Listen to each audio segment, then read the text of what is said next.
हम में से शायद ही कोई ऐसा होगा जिसने महाभारत के युद्ध के बारे में कभी ना सुना हो, क्योंकि सनातन धर्म से नाता रखने वाला हर व्यक्ति ये जानता है कि द्वापर युग के अंत में विश्व में उस समय का सबसे भयानक युद्ध महाभारत दो पक्षों कौरव और पांडवों के बीच लड़ा गया था।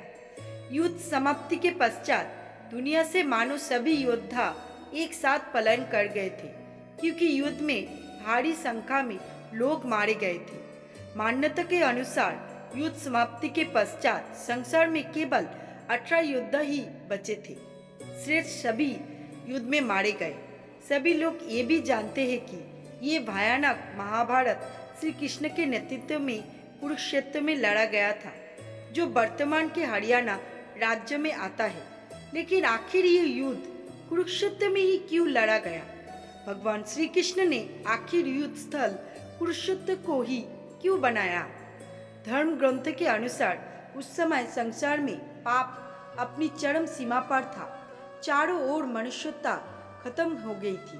स्त्रियों का शोषण किया जाने लगा, भाई भाई से लड़ने लगा, चारों तरफ से धोखाधड़ी बढ़ने लगी और लोगों में वासना घर करने लगी। ऐसे में किसी बड़े युद्ध का होना निश्चित था।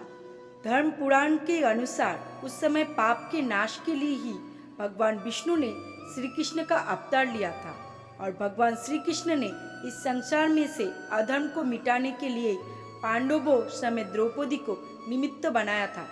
पांडव एवं द्रौपदी ही उस समय अधर्म का नाश करने के लिए सक्षम थे। इसलिए भगवान श्री कृष्ण स्वयं ये चाहते थे कि एक बार एक महासंग्राम हो, और अपनी इच्छा अनुसार ही उन्होंने पांडवों को अपने हक के लिए कौरवों से युद्ध करने का आह्वान दिया था। इसलिए भगवान श्री कृष्ण ये नहीं चाहते थे कि कौरवों और पांडवों के बीच में किसी भी प्रकार की संधि हो जाए, क्योंकि यदि दोनों पक्ष में संधि हो जाती तो अधर्म का विनाश नहीं होता।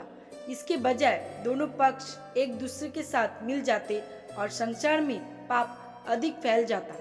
महाभारत युद्ध के कुरुक्षेत्र में ही संपन्न होने के लिए अलग अलग धर्म ग्रंथों में कई तथ्य बताए गए हैं। इनमें से सबसे ज्यादा ताकीद तथ्य ये है कि जब कौरवों और पांडवों के बीच युद्ध निश्चित हो गया, तब भगवान श्री कृष्ण ने स्वयं युद्ध भूमि निश्चित करने के लिए कहा था। इसी कारण भगवान श्री कृष्ण ने ऐसे युद्ध भूमि ढूंढ रहे थे जहाँ दोनों पक्षों के बीच संधि होना मुश्किल हो। भगवान श्री कृष्ण एक ऐसी जगह की खोज कर रहे थे जहाँ भाई भाई आपसी संवेदनाओं में ना बहकर धर्म अधर्म के आधार पर युद्ध करें। आखिर कुरुक्षेत्र ही क्यों? भगवान श्री कृष्ण ने महाभारत युद्ध के लिए कुरुक्षेत्र को क्यों चुना था, इसके बारे में आज विस्तार से बताएंगे। और आप सभी के पास मेरा ये निवेदन है कि आप वीडियो को पूरा अंत तक देखिएगा और कमेंट में जरूर लिखिएगा जय श्री कृष्ण। भगवान श्री कृष्ण आप सभी के ऊपर कृपा बरसेंगे। तो चलिए वीडियो शुरू करते हैं।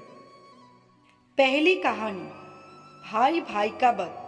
भगवान श्री कृष्ण ने युद्ध स्थली की खोज के लिए अपनी कई दूत अनेक दिशाओं में भेजे थे।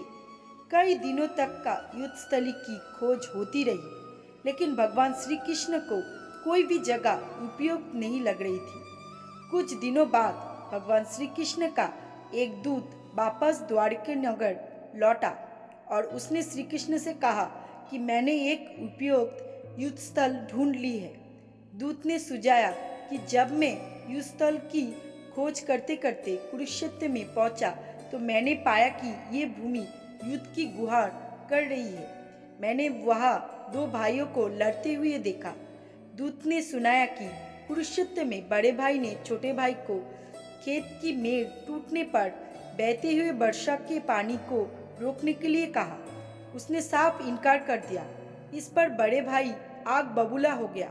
उसने छोटे भाई को छुरे से गोद डाला और उसकी लाश के पैर को पकड़कर घसीटता हुआ उस मेड़ के पास ले गया, और जहाँ से पानी निकल रहा था वहाँ उस लाश को पानी रोकने के लिए लगा दिया।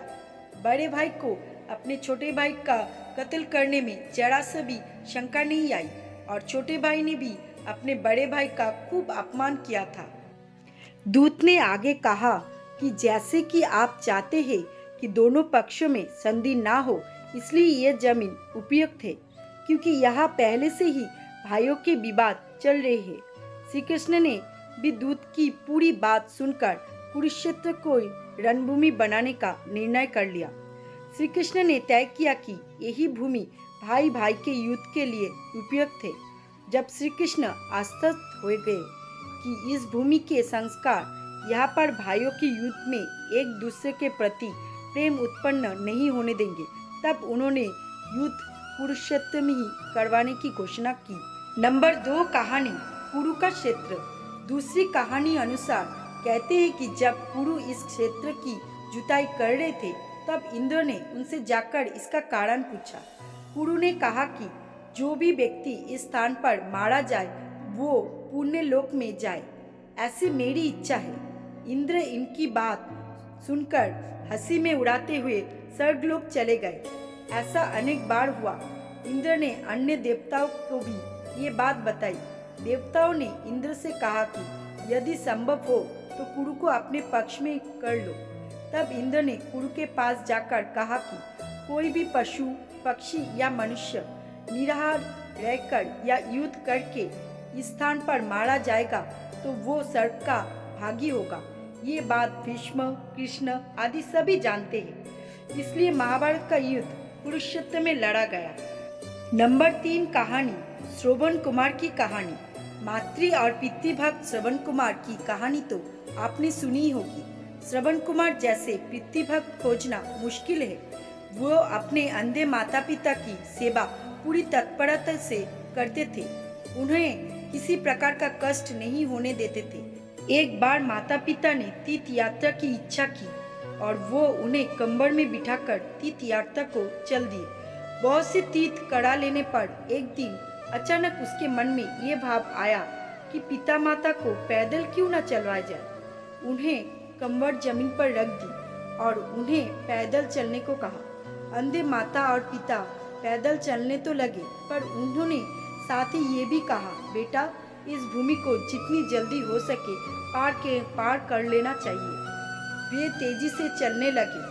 जब वो भूमि निकल गई तो श्रवण कुमार को माता पिता के साथ इस तरह का व्यवहार करने पर बड़ा पश्चाताप हुआ और उसने पैरों में गिरकर क्षमा मांगी तथा फिर से दोनों को कंबल में बिठा लिया। उनके अंधे पिता माता ने कहा, पुत्र इसमें तुम्हारा दोष नहीं। उस भूमि पर किसी समय मय नाम का एक असुर रहता था। उसने जन्म लेते ही अपने ही माता पिता को मार डाला था। उसी के संस्कार उस भूमि में अभी तक बने हुए हैं। इसी से उस क्षेत्र में गुजरते हुए तुम्हें ऐसी बुद्धि सूझी। कुरुक्षेत्र का महत्व। महाभारत के वन पर्व के अनुसार कुरुक्षेत्र में आकर सभी लोग पाप मुक्त हो जाते हैं और जो ऐसा कहते हैं कि मैं कुरुक्षेत्र जाऊंगा और वही निवास करूंगा, यहाँ तक कि यहाँ की उड़ी हुई धूल भी कर्ण पापी को परम पद देते हैं। नारद पुराण में आया है कि ग्रहों, नक्षत्र एवं नारायणों को कल गति से नीचे गिर पड़ने का भय है, किंतु वे जो कुरुक्षेत्र में मरते हैं पुनः पृथ्वी पर नहीं गिरते, अर्थात वो पुनर्जन्म नहीं लेते। भगवत गीता के प्रथम श्लोक में कुरुक्षेत्र को धर्म क्षेत्र कहा गया है। इस विचार के ऊपर आप लोगों का क्या राय है, कमेंट करके ज़रूर बताइएगा।